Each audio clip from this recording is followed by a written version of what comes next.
السلام عليكم الدراري، كنتمنى تكونوا كاملين بخير. المهم الدراري، التوقع ديال يوم غد ان شاء الله عندنا 5 الماتشات. التوقع ديال يوم غد ان شاء الله الاربعاء 24 فبراير 2021. المهم عندنا الدراري جوج ماتشات ديال الشامبيونز ليغ، ماتش ديال لا ليغا، وماتش في الديفيزي، وماتش في الدوري ديال التركي. اذا نبداو بالماتش الاول ديال الشامبيونز ليغ، اتلانتا فاس ريال مدريد. نشوفو المواجهات ديال الفريقين بجوج. المهم كما كتشوفو الدراري، اتلانتا عندها 3 ديال الانتصارات و2 تعادلات، في حين ريال مدريد عندها 4 ديال الانتصارات وهزيمة. نشوفو اتلانتا داخل الديار. الدراري اتلانتا في الميدان ديالها عندها 3 ديال الانتصارات، تعادل وهزيمة، في حين ريال مدريد عندها 3 ديال الهزائم، او عفوا 3 ديال الانتصارات، تعادل وهزيمة. مكاينش التاريخ ديال المواجهات ديال الفريقين بجوج، اول لقاء ليهم في التاريخ. اذا الدراري هاد المقابلة غادي تخرج بالنسبة لي انا التوقع المنطقي غتخرج بليس 2.5. الماتش تماركو فيه اكثر من 2 البيوت. هذا هو التوقع الاول. ندوزو للتوقع الثاني ديال المقابلة اللي غتجمع ما بين مونشن غلادباخ ومانشستر سيتي، دائما في الدوري الشامبيونز ليغ. نشوفو المواجهات ديال الفريقين بجوج الدراري. بالنسبة لمونشن غلادباخ عندها 2 ديال الهزائم، 2 ديال التعادلات وانتصار واحد، في حين مانشستر سيتي عندها 5 ديال الانتصارات.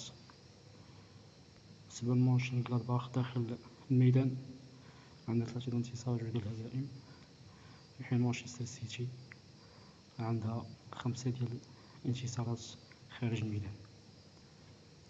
التوقع اللوجيك الدراري في هذه المقابلة هو دوس مانشستر سيتي. مانشستر سيتي تربح الماتش كامل، دوس.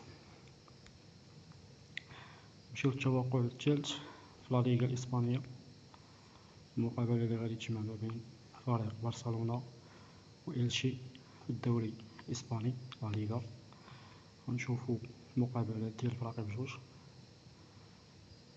فبالنسبة لفريق برشلونة عنده 2 ديال الانتصارات و2 ديال الهزائم وتعادل، في حين إلشي عندها 3 ديال الهزائم، تعادل وانتصار.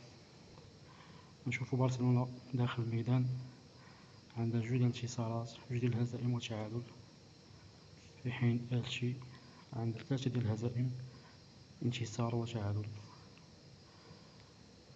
التوقع ديال هاد المقابلة الدراري غنلعبوه لاص برشلونة تربح الميطة الأولى والميطة الثانية، ماتش كامل لاص. مبغاوش تلعبو الدراري شي بليس. الماتش تماركاو فيه أكثر من 2 البيوت، فيه 2.5. هو التوقع ديال هاد المقابلة. ندوزو دابا للتوقع ديال الدوري الهولندي إيريديفيزي، المقابلة اللي غتجمع ما بين خرونيغن وفاينورد. نشوفو المواجهات، تاريخ المواجهات ديال الفريقين. فبالنسبة لخرونيغن عندها 2 ديال الهزائم، 2 ديال الانتصارات وتعادل، في حين فريق فاينورد عنده 2 ديال الانتصارات، 2 ديال الهزائم وتعادل واحد. فبالنسبة لهاد المقابلة الدراري الأحسن لعبوها دوس ولا دوس بي، فاينورد تماركي أكثر من هدف. هذا هو التوقعين ديال هاد المقابلة. ندوزو للمقابلة الأخيرة في الدوري التركي، المقابلة اللي غتجمع ما بين أخيسار سبور وإسطنبول سبور. نشوفو تاريخ المواجهة ديال الفريقين. بالنسبة لأخيسار سبور عندها 3 ديال الهزائم متتالية وانتصارين، في حين إسطنبول سبور حتى هي عندها نفس النتائج، 3 ديال الهزائم وانتصارين. تاريخ ديال المواجهات الفريقين بجوج دائما التفوق ديال اخسر سبور. اذا هاد المقابله غادي نلعبوها الدراري بيت الفريقين بجوج ماركيو. هذا هو احسن توقع بالنسبه لهاد المقابله. الدراري اللي باقي ما تابوناش في القناه يتابونا وخليو تعليق مزيان، ونتلاقاو ان شاء الله في التوقعات الماجيه ان شاء الله.